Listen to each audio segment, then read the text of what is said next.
la tristesse arrive, je sais tu es là, toujours près de moi. Bon lundi saint, bienvenue à votre émission La Victoire de l'amour. J'espère que vous allez bien en cette semaine tout à fait spéciale. Aujourd'hui, j'aimerais partager, je l'ai déjà partagé avec vous, mais je veux le répéter aujourd'hui parce qu'il se passe des choses dans notre société qui, moi, me bouleversent présentement.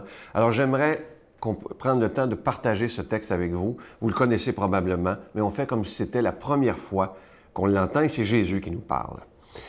Jésus qui dit « Je suis la lumière et vous ne me voyez pas. Je suis la route et vous ne me suivez pas. Je suis la vérité et vous ne me croyez pas. Je suis la vie et vous ne me cherchez pas. Je suis le maître et vous ne m'écoutez pas. Je suis votre meilleur ami et pourtant vous ne m'aimez pas. Je suis votre Dieu et vous ne me priez pas. Si vous êtes malheureux, s'il vous plaît, ne me le reprochez pas. » Ce texte-là m'a toujours beaucoup touché et encore plus maintenant dans notre société, dans tout ce qu'on vit présentement. On dirait qu'il y a comme une haine de Dieu présentement.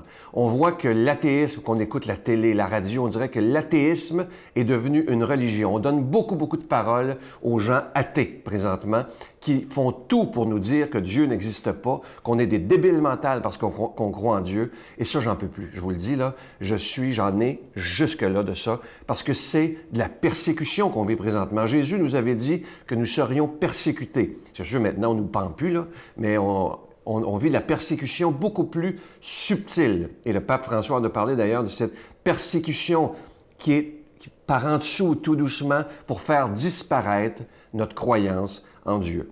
J'ai une petite nouvelle pour ceux qui voudraient tellement que la foi en Dieu disparaisse. Je n'y crois pas. Depuis des millions et des milliards d'années, depuis que l'être humain est sur Terre, il a toujours cru en quelque chose de plus grand que lui et ça ne changera pas.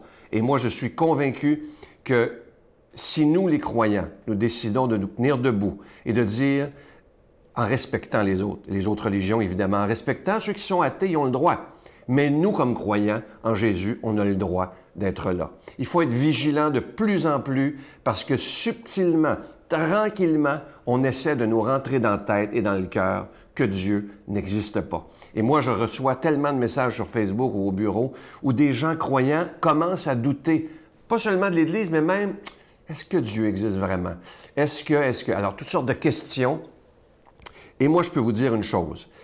Tant que je vivrai, tant que je respirerai, je continuerai à crier ma foi en Jésus de Nazareth. Jamais quelqu'un me convaincra que Jésus n'a pas existé. Premièrement, ça serait un mensonge éhonté. On sait au niveau historique, c'est même pas une question de foi. Au niveau historique, on sait qu'il y a un homme du nom de Jésus de Nazareth qui a existé il y a environ 2000 ans. Alors, arrêtons de nous faire croire qu'il n'a jamais existé. Il y a des gens qui se plaisent à ça. Évidemment, il y a des gens qui critiquent beaucoup l'Église à cause des scandales. On en a déjà parlé.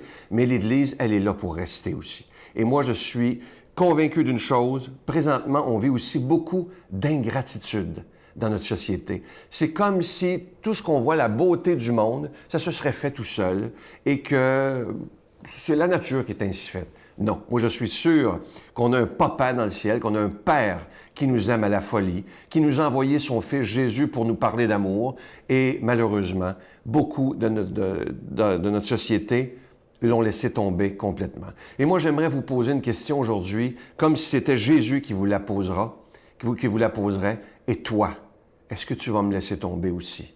Parce que Jésus nous dit dans l'Évangile, « Lorsque je reviendrai sur terre, restera-t-il encore de la foi? » Il faut se la poser, la question. Parce que la foi descend beaucoup, et l'athéisme devient une religion, et ça, c'est assez bouleversant. Alors, je vous répète la question à ce lundi saint. Si c'est Jésus qui nous disait, « Et toi, est-ce que tu vas me laisser tomber, toi aussi? » Notre Père qui es aux cieux, que ton nom soit sanctifié, que ton règne vienne, que ta volonté soit faite sur la terre comme au ciel. Donne-nous aujourd'hui notre pain de ce jour. Pardonne-nous nos offenses comme nous pardonnons à ceux qui nous ont offensés. Ne nous laisse pas entrer en tentation, mais délivre-nous du mal, car c'est à toi qu'appartient le règne, la puissance et la gloire pour les siècles des siècles. Amen. La victoire de l'amour présente Marie, mon secret, icône de la beauté divine. Avec le Père Michel-Marie plongé dans cette véritable retraite spirituelle de plus de 6 heures sur Marie, Mère de Dieu. Et apprenez comment il peut naturellement nous guider vers son Fils. À partir de 49,99, obtenez-le en ligne sur lavictoiredelamour.org en format DVD au 514-523-4433 ou le 1-888-811-92-91. Laissez enfin Marie vous combler de sa grâce. Je continuerai à croire, même si tout le monde perd espoir. Je continuerai à aimer, même si les autres parlent de haine. Je continuerai à construire, même si les autres détruisent. Je continuerai à parler de paix, même au milieu d'une guerre. Je dessinerai des sourires sur des visages en larmes et je tendrai les bras à ceux qui se sentent épuisés. Oui, je continuerai à croire.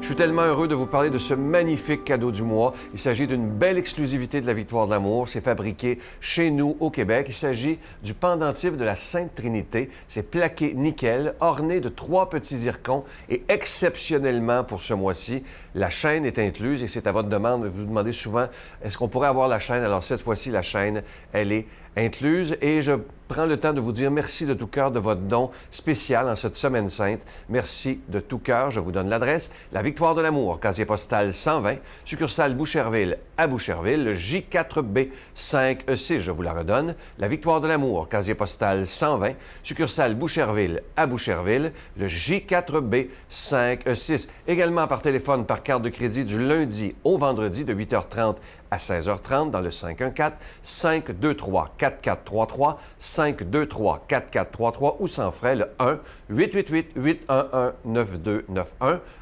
1-888-811-9291 et aussi sur notre site Internet, le www.lavictoiredelamour.org. Alors, je tiens à vous remercier de tout cœur, comme je vous disais tantôt. Merci de votre don spécial en cette Semaine Sainte.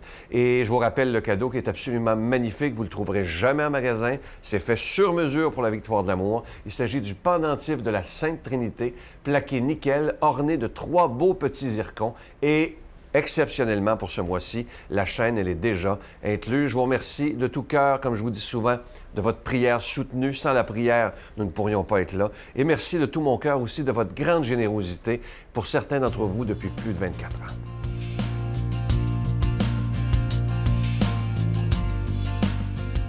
Mon Dieu, donnez-moi la sérénité d'accepter les choses que je ne peux changer, le courage de changer les choses que je peux, et la sagesse d'en connaître la différence. Amen. Aujourd'hui, la parole de Dieu est proclamée par notre amie Brigitte.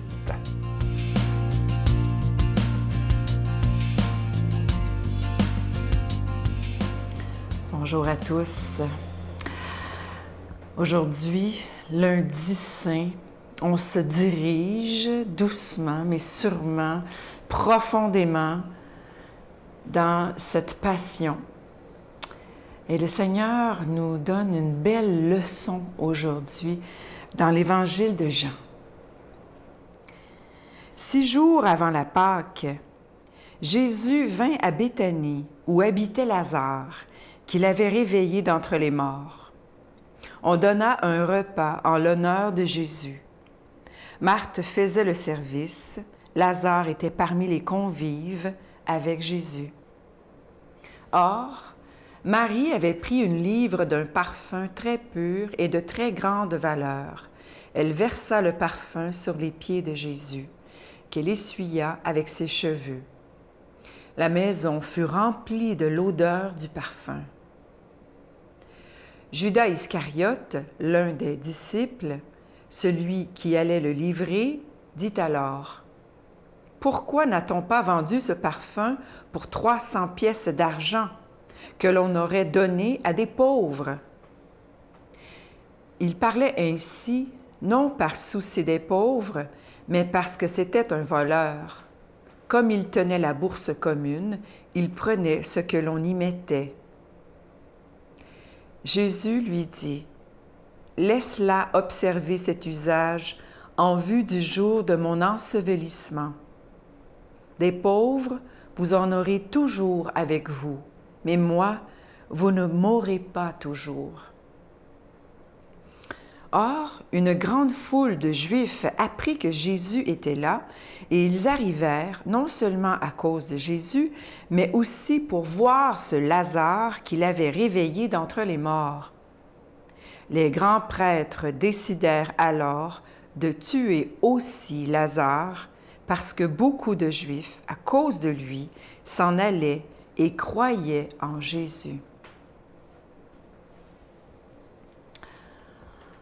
Il y aurait tellement de choses à dire là-dessus, mais je vais me concentrer sur cette onction qu'on appelle l'onction de Béthanie, hein, où Marie recouvre les pieds du Seigneur et les essuie avec ses cheveux.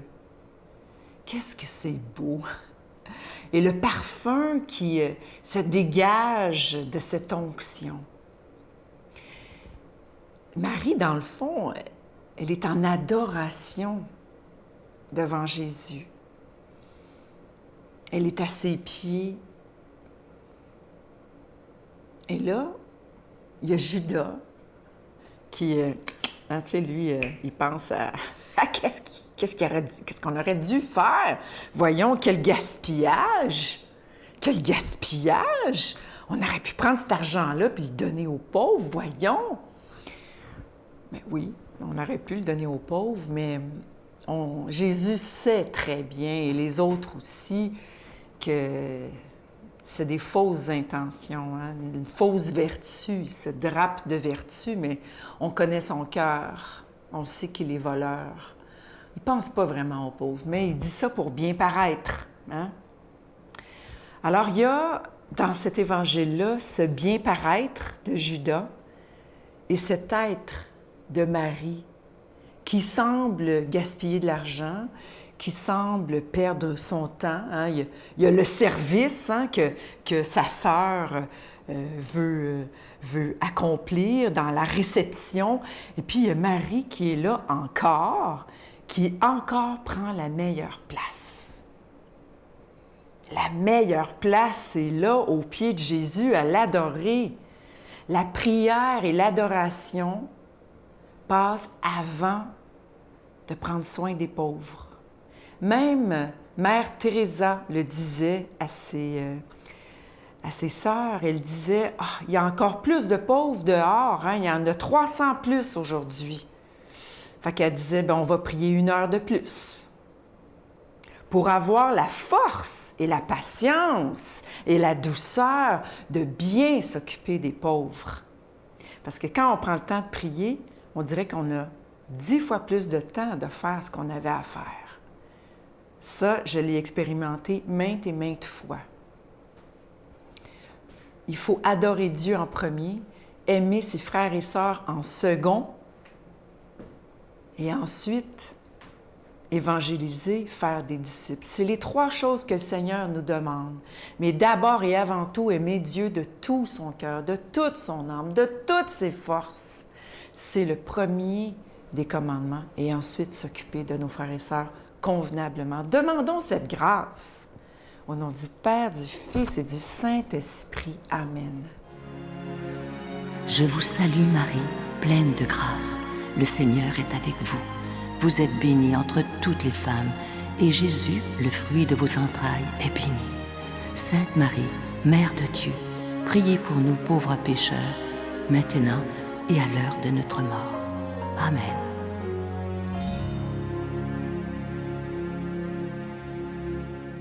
En cette semaine sainte, vous savez que Jésus sera trahi, il sera abandonné par ses amis, il sera laissé pour compte. Il vivra toutes sortes de choses très difficiles en cette semaine sainte, surtout le vendredi saint, où il sera même abandonné des siens. Mais la question que je vous poserai aujourd'hui, est-ce que nous, on le laissera tomber? Je vous souhaite une belle journée. À demain.